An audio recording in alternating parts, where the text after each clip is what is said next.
না এই যে এখানে ও হয়েছে, এই যে একটু না, এটা ওয়ান কিছু হবে না। কি করো ওখানে? ওকে হুম, ওকে স্লাইম দি। স্লাইন দাও। ও ব্যথা পাবে না?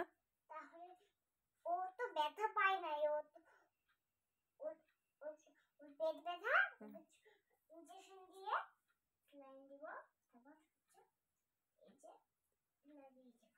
হ্যাঁ ব্যাস। না শোনা, ও ব্যথা পাবে। চলবে না, ওর ওই রকম শুয়ে আছে, দেখছো ভাই চুপ হয়ে গেছে, ভাই চুপ হয়ে গেছে, দেখছো তোমাকে, দেখছো দেখছে, দেখছো ভাই। তুমি ভাত খাবে না? এই যে কমে গেছে। তুমি ভাত খাবে না? কিছু আমার ভাতটা